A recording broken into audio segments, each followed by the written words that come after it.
I'm going to show you how to put the layouts together, how they're assembled. We'll start with the one that's on the cocoa cardstock first.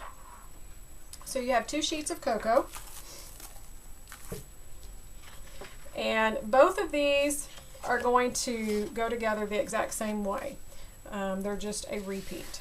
So you have 2 strips that has the bumblebee and then it has the stripe on the back. So you're going to put this bumblebee right in the center of your cocoa cardstock. And you'll do the same thing on your second layout. Then you have 2 of the striped patterns, and you're just going to leave about 1/8 to 1/4 inch, however much you like, in between so that you have a little bit of brown showing. You're going to put that on each side of your bumblebee pattern. Then you have the sunset that we stamped with the buzz pattern. Not sure what you would call that, but the little flight pattern. And I bumped it right up against the striped pattern paper. You could leave a space if you want, but I just bumped it up. The other thing that I did before I adhered this was I inked the edges of everything with cocoa ink. So if you want to do that, make sure that you ink them and distress them before you adhere them down. So that's the background of that. Then you're just going to lay your photos out wherever that you want. Like I said, these are like the other ones where I've purposely planned them where you could put them anywhere. I used 2 4x6 and then another 2 4x6s that's going to go next to them, and then I cut these 2 photos. This one I believe is 4x4 and this one maybe 4x4. Maybe it looks like it's a little bit longer, but then I just put those on the outside edges. You could do portrait photos lined up, you know, anything you want. So go ahead and put your photos on there the way that you want those. Then it's time to embellish with all of your flowers and your stamped images. Okay, so I cut out the seed packet. Let me do this so we can zoom in just a little bit maybe. The seed packet's down here, and I put a pop dot on the bottom side but adhered the top part flat. And then this flower has a pop dot, but this flower is flat. So that way it gives a little bit of movement. Then there's another flower up here, and I just adhered it into the center of the flower, and the edges are kind of pulled up again for a little bit of movement. If you don't like that, adhere them flat, and that's fine. Then the Wonderful Beautiful, I cut away the day because I wanted to use that as part of my title. So it's Wonderful Beautiful Fun Day. And I did that with some thicker letters that I had in my stash. You could cut your letters out on your Cricut, or you could stamp it with an alphabet stamp, anything that you'd like. Okay, and then here's that You Are My Happy that I cut in a banner shape, and then I just did some flowers and a bumblebee around it.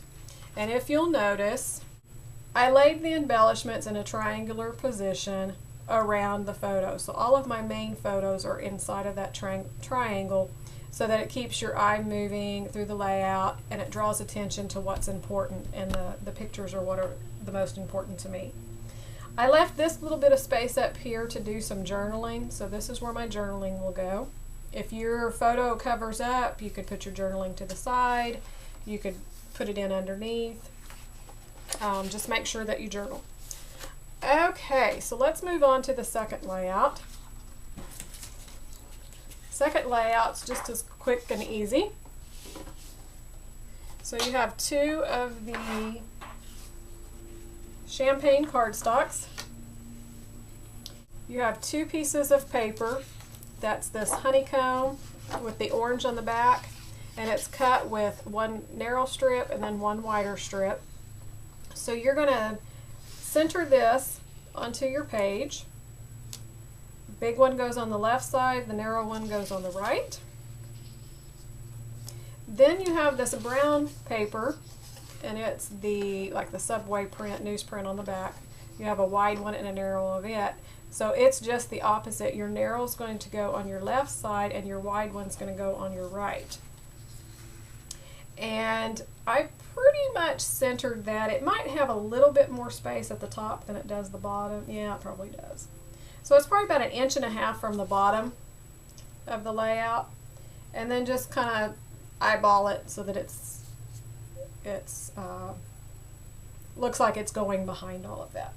Okay, then you have 2 strips of the creme brulee and you have 2 of the striped strips. Oh, I forgot one thing. On your background pieces here, you're going to quarter round the outside edges. So on this one, you're going to corner around here, and then on here and here of the brown one, and the same thing on the other side. You're going to corner around here, and then out there. Okay, so then we have the striped strip, and it's going to go right along the bottom. And then your creme brulee, I used a scalloped punch and scalloped the bottom of it. So that's going to make it just a little bit narrower, and then put it down.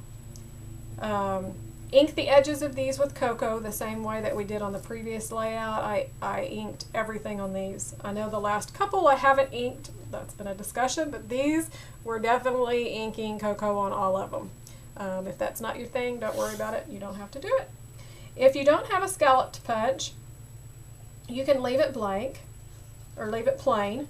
You could also use decorative edge scissors if you have some of those from when they were popular.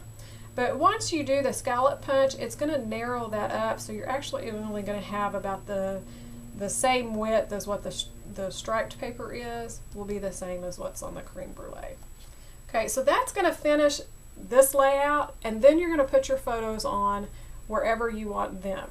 All of the embellishments that I'm going to show you that are on my page right now were things from my stash that I added, so they're not coming in your kit. But I gave you plenty of extra flowers on the stamping so that you can use those on this layout as well. Okay, so this is the second layout, all finished. And like I said, these flowers you can still order from the catalog. And they have the bling, which is included in your kit. And then this was a discontinued piece. But again, all of my photos are right here through the center, and so I placed my embellishments in a triangle all the way around the outside edge so that it would pull all that together. And then I just cut an extra piece of paper and added some journaling. You could also write straight onto the background paper because it's light enough. So that completes the 2 layouts. The kits are sold out, so that if you would like to do the projects as they're designed, you can simply order the Workshop on the Go or the Buzz and Bumble paper kit through my website, myscrappyideas.ctmh.com, and I'll be happy to send you all of the instructions and the color photos for these layouts. I hope you enjoyed this month's Scrap Your Stash Club, and we'll see you again next month with another layout that we'll be using the Claire paper packet on. So I look forward to seeing you then. Thanks a lot. Have a great day.